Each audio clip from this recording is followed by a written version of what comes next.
Então, o cuidado é o mesmo.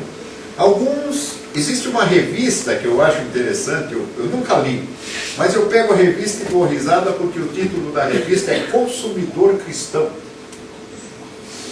Imagine, consumidor cristão. O cristão não pode ser consumista. A Bíblia diz que para cada dia nós temos que ter aquilo que é suficiente. Jesus adverte que as pessoas não tinham sucesso em sua vida porque gastavam dinheiro naquilo que não é bom, naquilo que realmente é preciso, naquilo que é necessário. Mas esse sistema de coisas que nós temos vivido atualmente é que nos tem levado a ter alguns distúrbios que o cristão não devia ter.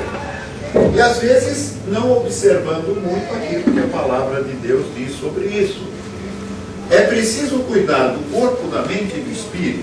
Aí na linguagem mais tradicional da Bíblia, na tradução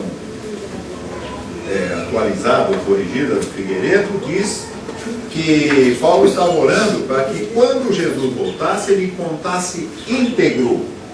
Quer dizer, quando Jesus voltar, ele precisa encontrar íntegros, corpo, mente e espírito.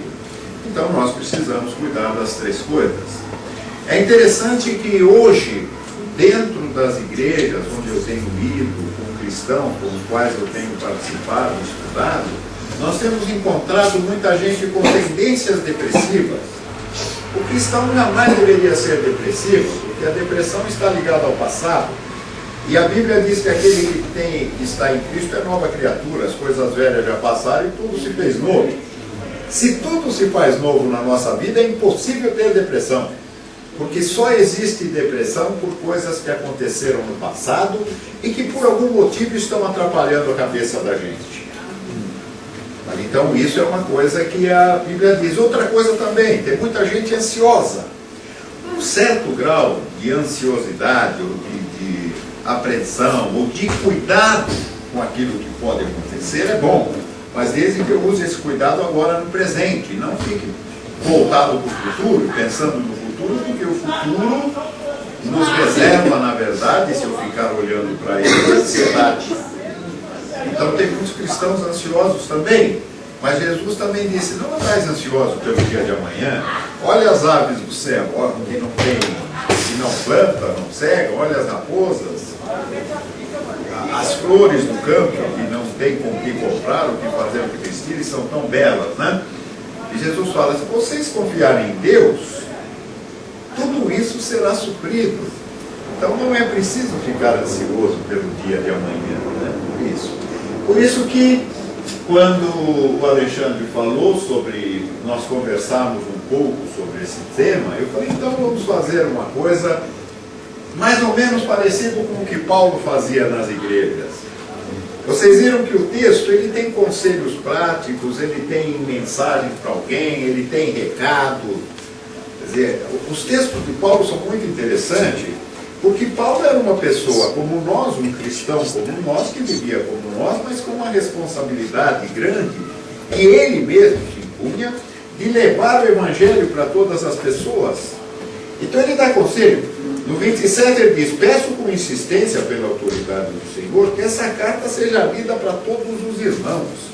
Ele está falando coisas importantes aqui que ele não quisesse que ficasse com um grupo apenas. Olha, tem que falar com todo mundo sobre isso que eu estou falando. Por quê? Porque ele tinha ouvido lá, por onde ele andava, que algumas coisas estavam acontecendo aqui diferentes do que ele tinha ensinado. Então aqui ele fala várias coisas importantes nessa carta, na verdade, em outras, né? Eu gosto de uma outra carta que no final ele fala para alguém, me envia o Tíquico, né? Fala para o Tíquico me trazer a capa que eu esqueci em Troade. Ele também tinha suas necessidades materiais, as suas necessidades físicas, passava frio, falava, o inverno está chegando, eu estou sem a capa. E às vezes, nos nossos dias, nós ficamos pensando que as coisas que estão aí somente têm um cuidado, uma conotação, um significado espiritual. Tudo tem um significado espiritual.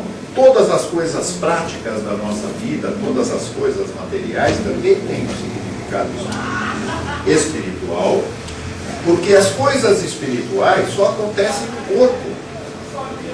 E só acontecem, e eu só administro isso através da mente, através daquilo que eu penso, daquilo que eu leio, daquilo que eu vejo, daquilo que eu converso, que é o que alimenta a minha mente.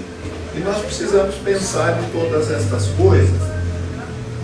Eu não me lembro se ele disse ou não que eu sou psicólogo, e por ser psicólogo eu tenho estudado muito, e sou obrigado a estudar sobre isso, porque eu encontro pessoas que me procuram, que são depressivas, que são ansiosas, ou que têm síndrome do pânico, que têm algum tipo de distúrbio, às vezes mais grave, e eu preciso saber dessas coisas. Mas como eu aprendi, eu creio que o Senhor tem permitido que eu aprenda essas coisas, eu quero dividir com a minha igreja, com os irmãos, porque nós somos membros de uma mesma igreja e da única igreja que existe, que é a igreja formada por todos aqueles que aceitaram Jesus, em todo o tempo e em todos os lugares.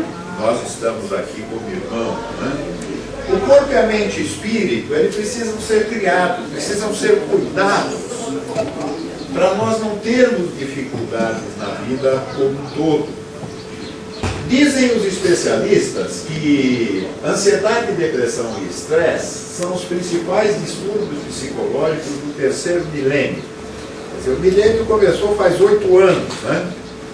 Mas já no final do século XX, antes de iniciar, eles já diziam isso, porque na década de 90 é que isso se acentuou muito. Tem muita gente na sociedade depressiva, ansiosa, estressada de modo geral, porque o estresse embora seja uma coisa natural do organismo, uma reação, hoje tudo é estresse, né? Fala, a pessoa está nervosa, está estressada, duas pessoas discutem e falam que estão rolando o estresse, não está, está rolando um desentendimento, tá?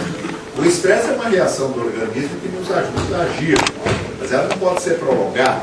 E como as coisas estão difíceis de serem resolvidas, então o estresse prolonga e deixa as pessoas doentes. E duas doenças que ocorrem muito por causa do estresse, dois distúrbios, também são ansiedade e depressão. O estresse é causador também de ansiedade e depressão. E o estresse acontece porque tem coisas às vezes que nós precisamos resolver e não resolvemos. Aquilo que a gente vai empurrando com a barriga, né? E na hora que a gente precisa fazer outra coisa, a gente tem que resolver aquilo que deixou de resolver algum tempo atrás, e não se adapta. Então tem uma série de coisas que podem adoecer e gerar ansiedade, depressão e estresse. A depressão, do ponto de vista médico, é uma dificuldade, porque alguém vai num médico com depressão, ele pode ter duas correntes, duas orientações. De repente, a maioria dos médicos, na verdade, eles encaram a depressão como aquilo que está escrito em cima lá, que é desaceleração psicomotora. Então, os médicos encaram mais como isso aqui, é uma desaceleração psicomotora. Então, está mais ligada ao corpo, à parte física. Já os que são mais da psicologia dizem que ou humor depressivo. Então, isso aqui é mais usado. Mesmo médicos aceitam que a depressão seja um humor depressivo. Então, está ligado mais à emoção e ao comportamento, e não tanto ao corpo, ao físico. O problema é que os médicos dividem isso, né? Na verdade, principalmente os médicos se voltam muito mais para as coisas do corpo e para tudo que é dar o medicamento, porque os medicamentos é que agem aqui. Então, a depressão pode ter duas origens. Ela pode ter uma origem orgânica, que é uma doença endógena, uma doença que está dentro da gente.